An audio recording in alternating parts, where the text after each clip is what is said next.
BC bill pass కాగానే కవిత నివాసంలో సంబరాలు జరిగాయి. ఇది పాత విషయమే, కానీ అధికార పార్టీ నేతల కంటే కవిత చేసిన సెలబ్రేషన్స్ ఇప్పుడు హైలైట్ అయ్యాయి. ఎందుకు? బీసీ రిజర్వేషన్ల కోసం ఎమ్మెల్సీ కవిత ఏం చేశారు? ప్రతిపక్ష పార్టీలో ఉన్న కవిత బీసీ వాయిస్ వెనుక రీజన్ ఏంటి?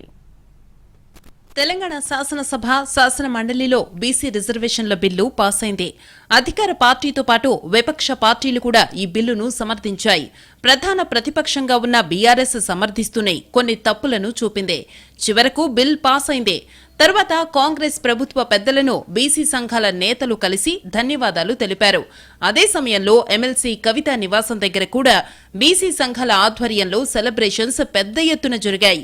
కొందరు నేతలు కవితను కలిసి ధన్యవాదాలు తెలిపారు, సెలబ్రేట్ చేసుకున్నారు. అయితే అధికార పార్టీ కంటే ప్రతిపక్ష నేతలు చేసిన హంగామానే హైలైట్ అయిందనే టాక్ నడుస్తోంది.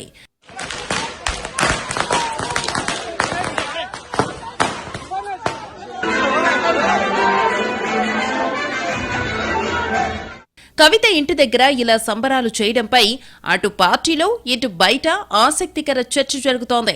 వాస్తవానికి కవిత ఈ మధ్యకాలంలో బీసీ నినాదాన్ని గట్టిగా వినిపిస్తున్నారు. బీసీ కుల సంఘాలను కలుస్తున్నారు. ఆయా కుల వృత్తుల కమిటీ ప్రతినిధులతో భేటీ అవుతున్నారు. ఎవరికైనా ఆరోగ్య సమస్యలుంటే వెళ్లి వారిని పరామర్శించి వస్తున్నారు. కవులు, కళాకారుల రౌండ్ టేబుల్ సమావేశాల వంటివి ఉంటే అక్కడికి వెళ్తున్నారు. సందర్భం వచ్చినప్పుడల్లా కాంగ్రెస్ ప్రకటించిన కామారెడ్డి డిక్లరేషన్ అమలు చెయ్యాలని డిమాండ్ చేస్తున్నారు.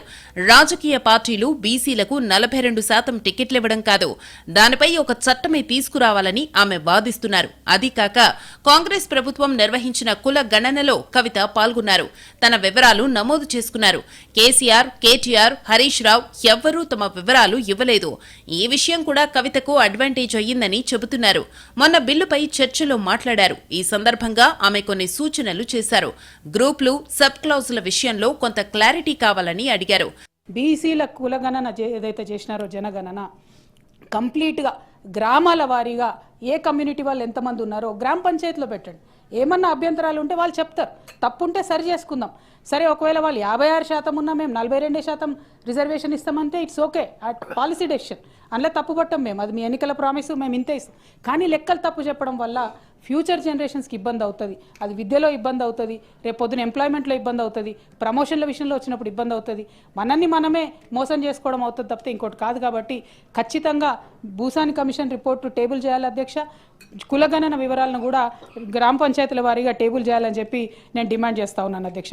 ఇలా బీఆర్ఎస్ లో ఉన్న బీసీ నాయకుల కంటే కవితే ఒకంత ఎక్కువగా వారి తరఫున వాయిస్ ని వినిపిస్తున్నారు. కేసీఆర్ కూడా జాగృతి సంస్థ చేసే కార్యక్రమాలను ఎవరూ డిస్టర్బ్ చేయొద్దని పార్టీ శ్రేణులకు సూచించారని సమాచారం. ఇలా బీసీ ఎజెండా ఎత్తుకున్న కవిత అసెంబ్లీలో బీసీ బిల్లు పాస్ కావడంతో తన పోరాటం ఫలించిందనే భావనలో ఉన్నారని పార్టీలో అనుకుంటున్నారు.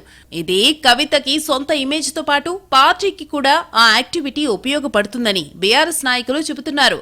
మరి సీక్వెన్స్ ని కవిత ఎంతవరకు తీసుకెళ్తారో చూడాలి.